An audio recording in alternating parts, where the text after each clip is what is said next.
អូខេសួស្តីអ្នកនរគ្នាថ្ងៃនេះយើងមកលេងហ្គេមទាំងអស់គ្នាជាមួយនឹងត្រាក់ទ័រដែលមានគុណភាពនិងកម្លាំងខ្លាំងហើយយើងមកបំពេញបេសកកម្មទាំងអស់គ្នាតោះយើងចាប់ផ្ដើមចូលយកសម្លេងដល់កមកមួយនេះឥឡូវយើងតម្លាក់ស្នូកវាមួយសិនបាទតោះរុញគេឈប់តិចតិចរុញឲ្យវាតិចតែម្ដងចូលរុញពុយក្លូមខ្លាំងណាស់នេះមែនតើបាទតពីរុញខាងមុខអស់ហើយយើងទៅរុញខាងក្រោយវិញម្ដងចូលយកមនុស្សអែមស្រែមែនតើបាទខ្លាំងណាស់រុញដីបើមិនស្រុកខ្មែរយើងវិញអស់ប្រហែលគេជួលគេខ្លាំងតែមែនតើមក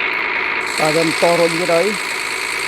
អូខេកម្លាំងវាពិតខ្លាំងមែនបើបងប្អូនណាចង់សាក់អាចតាក់ទងខ្ញុំបានខ្ញុំជួលក្នុងតម្លៃថោកសមរម្យហើយយិ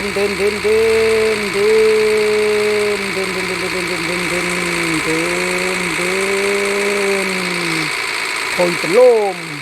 ពេញស្នូកហើយយ៉ាងរុញទៅដល់ណាទៀតពេញស្នូកហើយ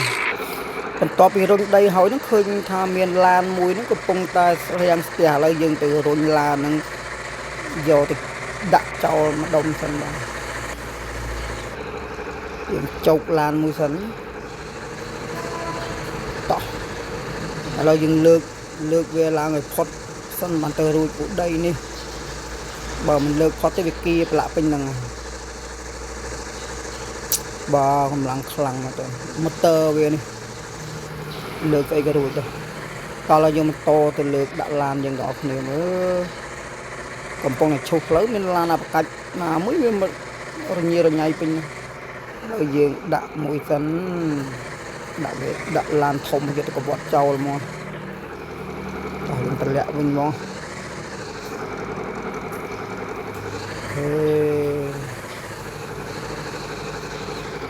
ឥឡូវយើងតម្លាក់ឡានចូលទៅឡាននឹងទាំងអស់គ្នាដើម្បីឡានដឹកឡាននេះទៅកវត្តចោលបាទឃើញតែដាក់បានហើយតទៅយើងយកឡានដែលរាំងស្ទះនេះបានហើយយើងយកវាទៅកវត្តចោលម្ដុំសិនតើយើងមិនតន់ដឹកឡាននឹងទៅដាក់ចោលតាណាទៅណី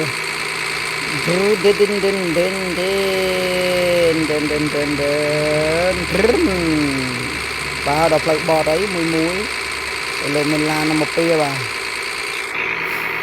មកដល់កន្លែងនេះមានស្ពានបាទឡើងស្ពានហើយយកទៅដាក់កន្លែងកុងតឺន័រហ្នឹងនេះអូកន្លែងកុងតឺន័រមែនបងប្អូនមើលដល់គ្នានេះអូខេvery good ឡើងទៅដាក់កុងតឺន័រដាក់ទៅប្រទេសក្រៅតែឥឡូវយើងមកដល់ទីតាំងហើយបន្ទាប់ពីមកដល់ទីតាំងហើយយើងស្ទូចឡានទាំងអស់គ្នាសិនបាទឥឡូវយើងរៀបចំស្ទូចហើយតោះបាទស្ទូចហើយចាំស្ទូចឡានមួយសិនទម្លាក់វាបាទឡានយើងបានហើយបាទយកហួសកន្លែង